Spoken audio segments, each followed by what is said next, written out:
केदार शिंदे यांच्या लोचा झाला रे या नाटकावर आधारित हा चित्रपट आहे. चित्रपटाची सुरुवात तात्या श्रीरंगला घेऊन हॉस्पिटलमध्ये जातात. पण हे काय? या ॲम्ब्युलन्सवर चढलंय तरी कोण? डॉक्टरांच्या म्हणण्यानुसार 24 तास अंडर ऑब्झर्वेशन ठेवावं लागणार असतं. इथूनच पुढे कथा फ्लॅशबॅकमध्ये जाते. गाव बडवे बुद्रुक.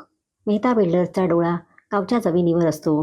400 करोडचं प्रोजेक्ट त्याला बनवायचं असतं. पण त्यात एक अडसर असतो. तो म्हणजे देशमुख वाडा. मेहताजी माणसं वाड्याच्या मालकाची चौकशी करायला येतात. त्यातला मेन असतो पक्याभाई. पक्याने मुंबईच्या पत्त्यावर बरीच लेटर्स पाठवली असतात, पण काहीच उपयोग होत नाही. श्रीरंगच्या नशिबाने त्याची बदली त्याच्याच गावी म्हणजेच बडवे बुद्रुकमध्ये होते. त्याने बघितलेलं स्वप्न आज पूर्ण झालेलं असतं. शहरातून त्याच्याच गावी त्याची शिक्षक म्हणून बदली झालेली असते. तो गावच्या वाड्यात येतो. तिथे त्याला भेटतात वाड्याचे केअरटेकर घातपांडे. तसे ते वाड्याचे शेजारीच. घातपांडेच्या मनात मात्र वेगळीच डाळ शिजत असते. आपल्या मुलीला म्हणजे सुमनला श्रीरंगच्या गळ्यात बांधायची. श्रीरंग वाड्याचं कुलूप उघडतो आणि अचानक समोर भूतकाळ दिसतो. देशमुखांच्या वाड्यात कोणीतरी राहायला आल्याचे कुणकुण गावगुंडांना लागते. खबर लागलीच पक्याभाईपर्यंत पोचते. तात्या श्रीरंगला या वाड्याच्या खोल्यांबद्दल माहिती सांगत असतात. पण श्रीरंग असतो कुठे ऐकायला? वाड्याचा इतिहास तसा सम्राटापासून महाराजांपर्यंतचा असतो. सगळ्या खोल्या तात्या एकटेच फिरत असतात. आणि अचानक श्रीरंग समोर दिसतो. तात्या आपल्या लेकीचं कौतुक श्रीरंगाकडे करत असतात. त्यांची सुमन गावातल्या मेहताच्या कार्यक्रमाला गेलेली असते. गावगुंड पक्याभाईला वाड्यात कोणीतरी राहायला आल्याची खबर घेऊन येतात. इथे मेहता बिल्डर्सची माहिती तात्या श्रीरंगला देतात. पैसा फेको टॉवर देखो असं करत त्याने गाववाल्यांच्या जमिनी हडप केल्याचं ते सांगतात. तात्यांच्या बडबडीपासून तो स्वतःची सुटका करून घेतो. तात्या मात्र मनोमन खुश असतात, कारण त्यांना सुमीसाठी योग्य तो जावई मिळालेला असतो. पक्याभाई त्याच्या साथीदारांना घेऊन श्रीरंगच्या घरात घुसतो.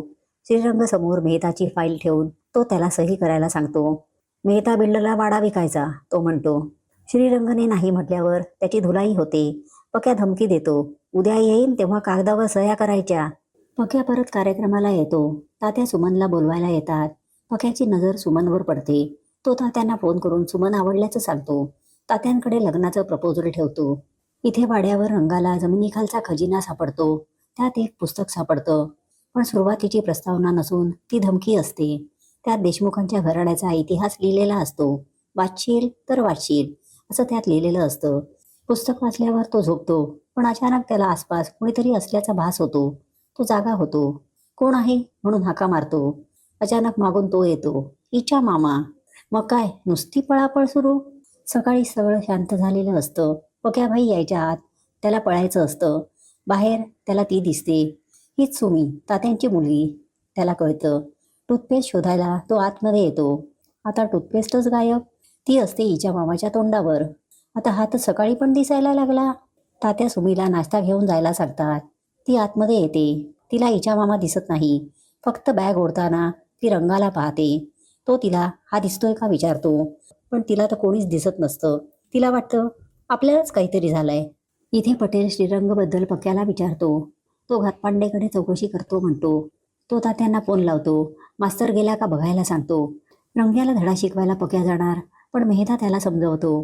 त्याला म्हणतो, राजकारणात यायचं तर हातपाय नाही चालवायचा, हात जोडून नमस्कार करायचा. त्या श्रीरंगला मारून तू चूक केली आहेस म्हणून सावध झालाय तो. इथे हिच्या मामामुळे श्रीरंगची पळापळ सुरूच असते. तिथे आलेल्या तात्यांना, सुमीला, दूधवाल्याला कोणालाच तो दिसत नसतो. किटली घेऊन ते बाहेरपर्यंत येतात. दूधवाल्याचं नुकसान होतं. शेवटी श्रीरंग त्याला कंटाळून जायचं म्हणतो. त्याला म्हणतो, लोक म्हणतात तेच खरं आहे, या वाड्यातच दोष आहे.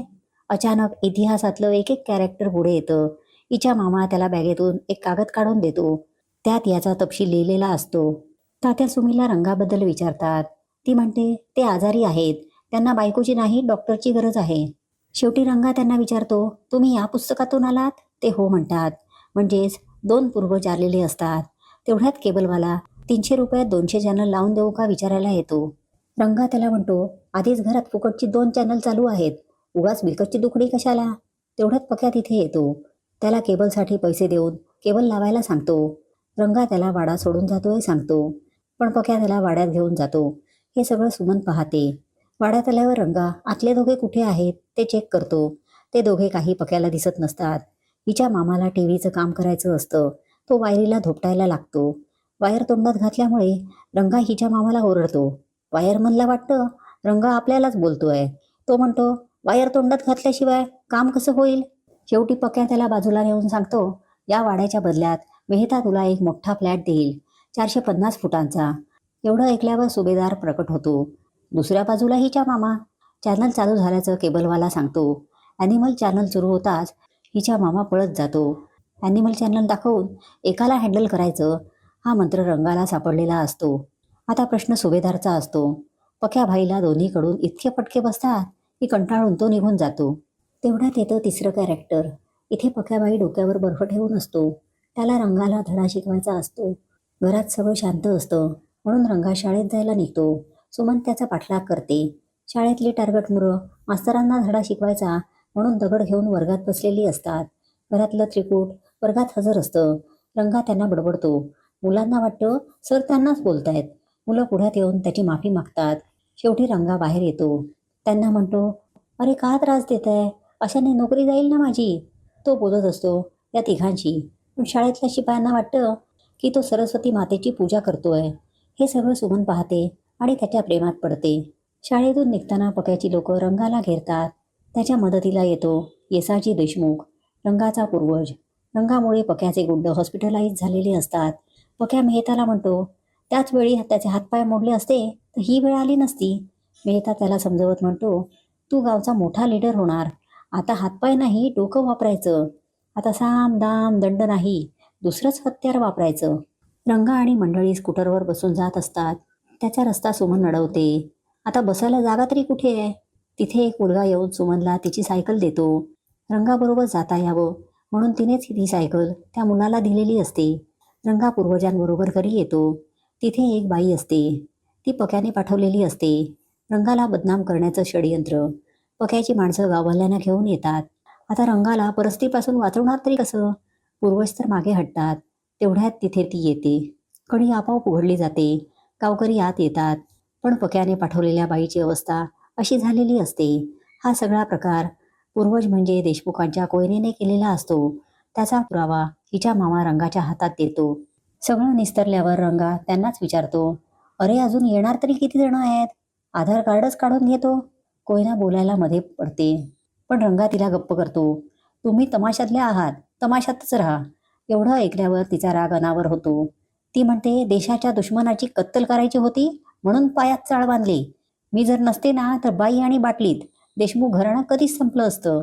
रंगाला मात्र हे लढत जगणं मान्य नसतं. तो त्यांनाच म्हणतो, त्यापेक्षा जीवच घ्या माझा. कोयना त्याला धमकीच देते, हा वाडा जर सोडवला नाही ना तर जीव पण घेऊ. आता मात्र वेळ लागायच्या आत श्रीरंगला इथून पळ काढायचा असतो. पण पळ काढणार तरी कसा? गोतावळा मागेच उभा असतो. घरात आलेल्या तात्यांना तो पूर्वजांबद्दल सांगतो.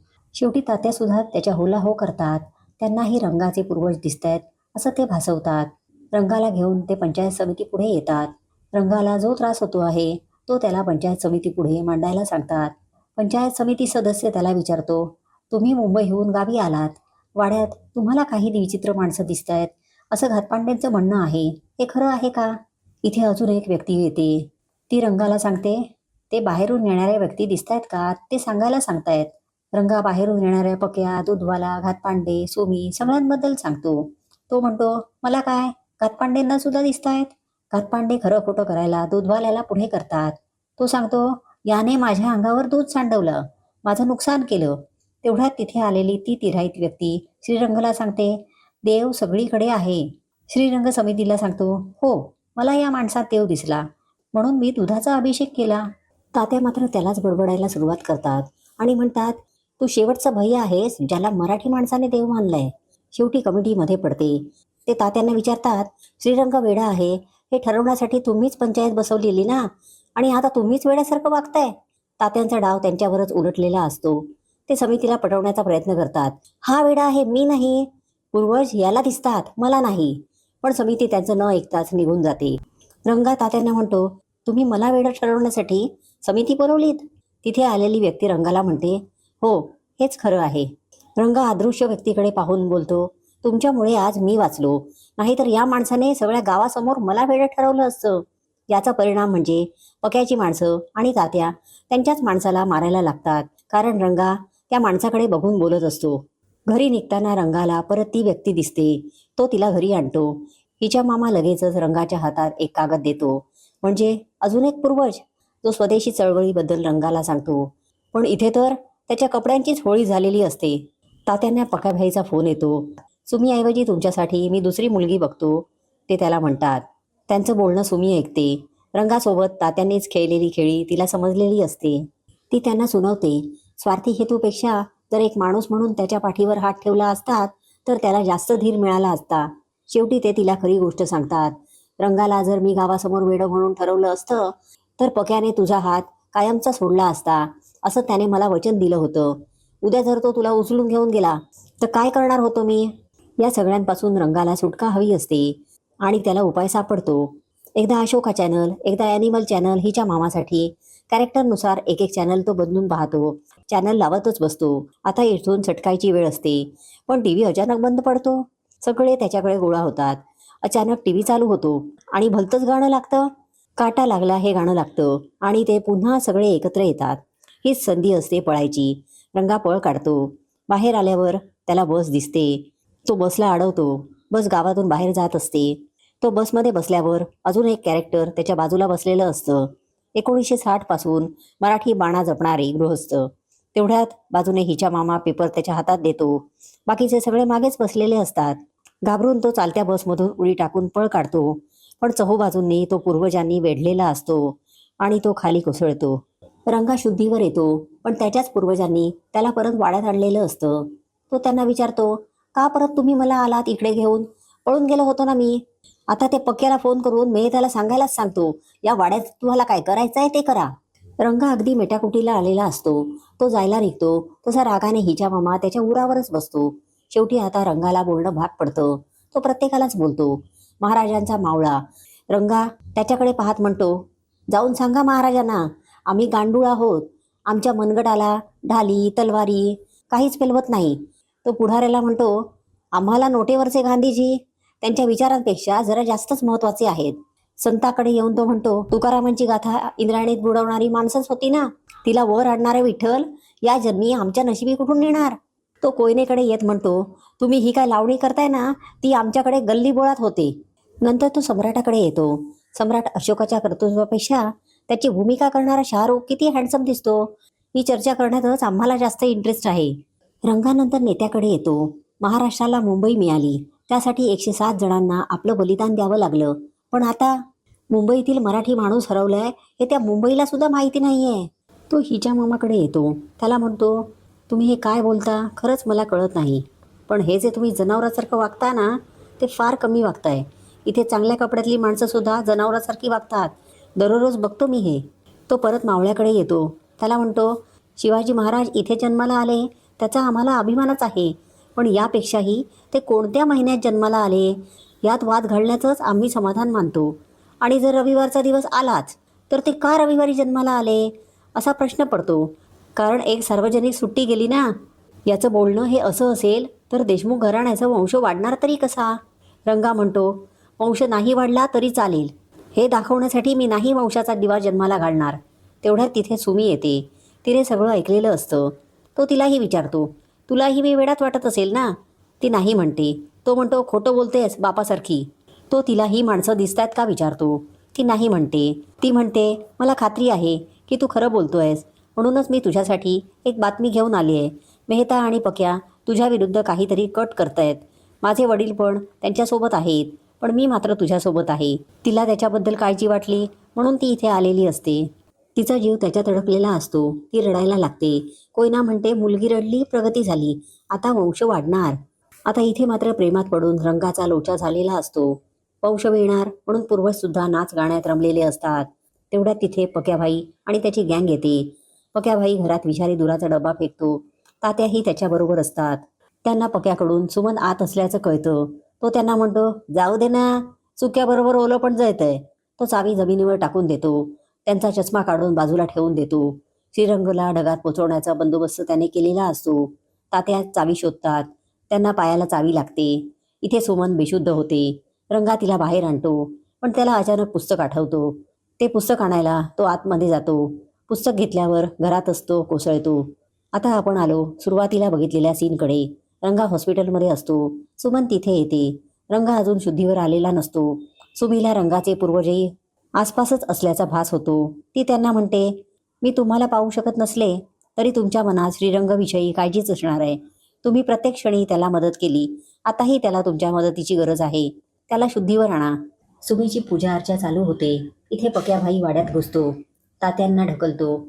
रंगा शुद्धीवर येतो. पोलिसांना स्टेटमेंट देतो. तात्या सुद्धा सगळं सांगतात. बातमी प्रेसला समजते. ही बातमी मेहता पाहतो. रंगा बरा होऊन वाड्यावर परततो. आता मात्र त्याला त्याच्या पूर्वजांची ओढ लागलेली असते. तो हाक मारतो. त्यांच्यासाठी चॅनल लावतो. पण ते काही येत नाहीत. रंगाला तो पोरका झाल्याची जाणीव होते. तेवढ्यात तिथे तात्या येतात. सुमीला पक्याने उचलल्याचं ते सांगतात. ते त्याचा हात धरून सुमीला सोडवायला सांगतात. पण रंगा इथेच कच खातो. तो म्हणतो, आत्तापर्यंत मी जे केलं ते माझ्या पूर्वजांमुळे. ताकद माझ्या मनगटात नव्हतीच कधी, तर ती त्यांच्या शक्तीत होती. तात्या त्याला बोलतात, ज्याच्या पूर्वजांचा इतिहास एवढा महान, त्यांच्या घरात हा असा कचखाऊ जन्माला यावा? काय म्हणावं तुला? शिवाजी जन्माला यावा, पण तो दुसऱ्याच्या घरी. श्रीरंगला त्यांचं बोलणं पटतं. तो त्यांना म्हणतो, आज वेळ आली आहे काहीतरी करून दाखवायची, तेही पूर्वजांशिवाय. तो मेहता कन्स्ट्रक्शनच्या साईटवर येतो. पक्या तिथे तयारच असतो. मेहता सुद्धा तिथे आलेला असतो. सुमनलाही तिथे आणलं जातं. सुमीचा जीव वाचावा म्हणून रंगा सही करायला तयार होतो. पण सुमीच त्याला अडवते. ती म्हणते, तू सही नको करूस. ती वास्तू जिवंत आहे. तिथला इतिहास जिवंत आहे म्हणून हा वाडा विकू नकोस. इतिहास बदलता येत नाही हे दाखवून दे. एवढं ऐकल्यावर पक्या रंग्याला मारझोड करायला लागतो. मेहता रंगाची सही घेतो. आता वाडा त्याचा झालेला असतो.